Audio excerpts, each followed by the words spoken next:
السلام علیکم دوستو۔ ایک بار جب جبریل علیہ السلام نبی کریم صلی اللہ علیہ وسلم کے پاس تشریف لے آئے تو محمد صلی اللہ علیہ وسلم نے دیکھا کہ جبریل کچھ پریشان ہے۔ آپ نے فرمایا، جبریل کیا معاملہ ہے کہ آج میں آپ کو غمزدہ دیکھ رہا ہوں؟ جبریل علیہ السلام نے عرض کیا، اے محبوب کل جہاں، آج میں اللہ پاک کے حکم سے جہنم کے نظارے کر کے آیا ہوں۔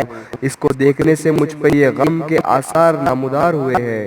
حضور نے فرمایا، مجھے بھی جہنم کی حالت بتاؤ۔ جبریل علیہ السلام نے عرض کیا کہ جہنم کے کل 7 درجے ہیں۔ ان میں سے جو سب سے نیچے والا درجہ ہے، اللہ اس میں منافقوں کو رکھے گا۔ اس سے اوپر والے 6 درجے میں اللہ مشرک لوگوں کو ڈالے گا۔ 5ویں درجے میں اللہ سورج اور چاند کی پرستش کرنے والوں کو ڈالے گا۔ 4تھے درجے میں اللہ آتش پرست لوگوں کو ڈالے گا۔ 3رے درجے میں اللہ یہودیوں کو ڈالے گا اور 2 درجے میں عیسائیوں کو ڈالے گا۔ یہ کہہ کر جبریل علیہ السلام خاموش ہو گئے۔ تو حضور نے پوچھا، آپ خاموش کیوں ہو گئے؟ مجھے بتاؤ کہ پہلے درجے میں کون ہوگا؟ جبریل علیہ السلام نے عرض کیا، اے اللہ کے رسول صلی اللہ علیہ وسلم، پہلے درجے میں اللہ پاک آپ کے امت کے گناہ گاروں کو ڈالیں گے۔ حضور یہ سنتے ہی بے حد غمگین ہو گئے اور اپنے اللہ سے دعائیں کرنا شروع کر دی۔ 3 دن ایسے گزرے کہ اللہ کے محبوب مسجد میں نماز پڑھنے کے لیے تشریف لاتے، نماز پڑھ کر حجرے میں تشریف لے جاتے اور دروازہ بند کر کے اللہ کے حضور رو رو کر فریاد کرتے۔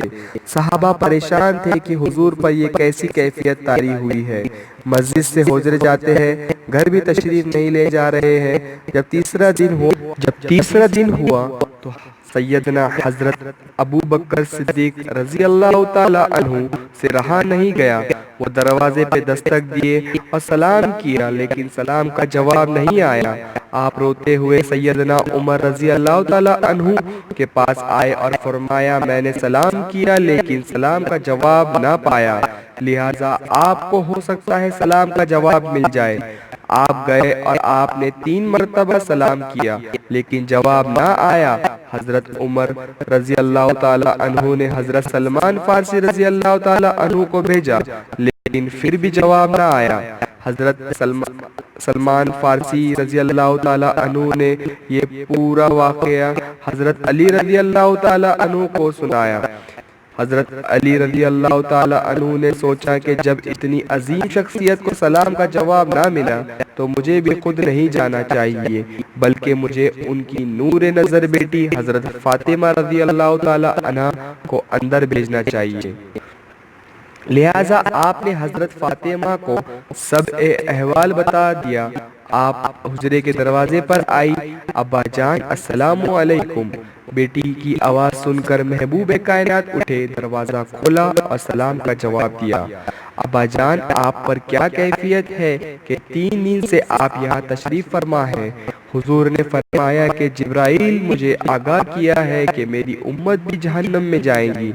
فاطمہ بیٹی، مجھے اپنی امت کے گنہگاروں کا غم کھائے جا رہا ہے اور میں اپنے مالک سے دعائیں کر رہا ہوں کہ اللہ ان کو معاف کر دے اور جہنم سے بری کر دے۔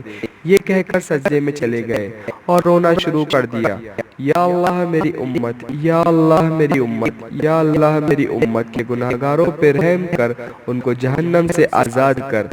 کہ اتنے میں وحی نازل ہوئی، اے میرے محبوب غم نہ کرے، میں تم کو اتنا عطا کر دوں گا کہ آپ راضی ہو جاؤ گے۔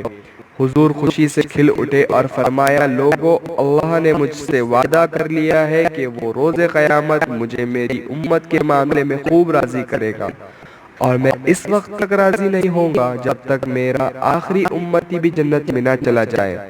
کہتے ہوئے آنکھوں سے آنسو آ گئے کہ ہمارے نبی اتنے شفیق اور غم محسوس کرنے والے، اور بدلے میں ہم نے ان کو کیا دیا۔